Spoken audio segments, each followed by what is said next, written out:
Hello, for today's video magre-renew tayo ng lisensya. Step 1, pumunta ka sa LTO na website. Tapos kumuha ka ng exam. Yan. Bali una, pupunta kayo dito sa Google. Type nyo LTO portal. Tapos yung unang link na lalabas, i-click nyo lang yan. Tapos dito sa baba, pag wala pa kayong account, register kayo. Kailangan lang basic information nyo. Tapos dito naman, login kung meron ka ng account. Ako meron ng account. Kasi tapos na akong pindutin mo lang login. Tapos dito, yan o, niremember ko kasi yung account ko eh. So, yan. Pwede mo naman i-save para kung hindi ka matandain sa password mo. Yan, meron na akong digital ID. Pag pag di mo dala yung license mo, pwede mo to pakita sa, yan, pakita sa, sa LTO. Yan, so yan yung aking lisensya, yan yung aking picture, yan. So, ngayon, kukuha ka muna ng exam. Kapag ka, step number 1 ka pa lang, gawa ka ng account, tapos kukuha ka ng exam dito. So, yan, i-click mo lang tong parang mukhang, na to, toga. Ay, ano tawag dito? Toga. Tapos yung number 1 yun na, CDE Online Exam Validation. Pag clinic mo yan, yan, nakikita mo na, nag-exam na ako, diba? Op, yan. Dito, mag-start exam ka. Yan. So, nakikita din yung number of attempt dito. Yan. So, nakadalawang try ako. Kapag bumagsak ka, pwede mo naman silang ulitin. Pag start exam mo, yan, bale, 10 tanong, dapat 80%. Ay, 10 ba yun? No, 12. Basta, may mga tanong doon, tapos, yun lang. Pagka pumasa ka na, kailangan i-print mo yung ganito. Ganito. Hello guys. Ayun, nandito na ako sa SM ang uno. Paparenew tayo ng lisensya. Ayun o. Okay na. Ayan, dapat pala guys, dala-dala nyo yung luma yung lisensya.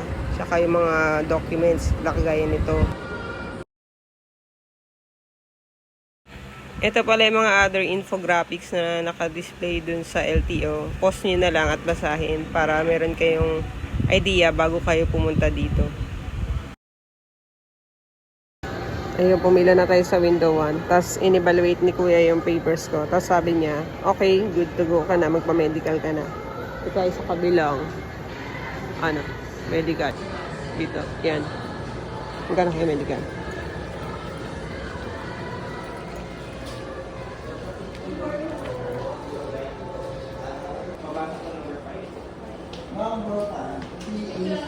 Ayun mga guys, bali after ko makipag-usap doon sa receptionist, binigyan ako ng form na ganito. Kailangan niyang pilapan para sa medical. So yung medical 600 pesos. Ayan, bali napilapan ko na yung mga personal information sa taas, pangalan, birthday, civil status, marital status, occupation, contact number, address. Tayo sa baba. So dito, head and neck injury, no. Seizure, no. Dizziness, no. Eye problem, except corrective lens, no. Hearing problem, no. Hypertension, no. No. Hyperactivity, no. Diabetes, no. Undergoing dialysis, no. No.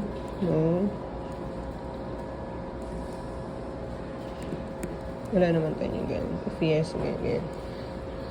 Okay, you are presently experiencing adverse symptoms of any medical attention, no? Have you been hospitalized? No. Okay na, wala na. Yan, habang naghihintay ako, explain ko sa inyo yung ginawa. Kasi tinawag na ako ng doktor. Kaso bawal mag-video doon. So una, ako BP. Tapos normal naman. And then, tinanong ako ng doktor kung may mga sakit daw ako. Sabi ko, wala. Tapos may pinabasa lang siya sa akin na reading chart. Kasi nga napansin niya na nakasalamin daw ako. So, tinignan niya yung yung parang kakayanan mong magbasa. Yung, alam mo yun, yung may mga letra na lumiliit tsaka malaki, mga malalaking letter. And then, based dun sa assessment niya, kailangan daw nakasalamin ako tuwing magdadrive.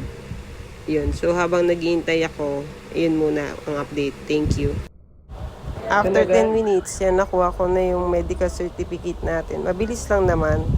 Yan, bale, yung pag nakuha mo na tong document na to, babalik ka ulit doon sa cashier. Yan, para magbayad ka na ng 600. And then, yan, pupunta ka sa releasing para ibigay nila to sa yung resibo mo at saka itong lisensya mo. Sa pagkakataong ito guys, medyo minalas tayo dahil walang plastic card sa lisensya. Yun lang guys, siguro overall mga 1 oras ako nag-process ng driver's license sa SM Angono. Yun lang, thank you guys, subscribe kayo.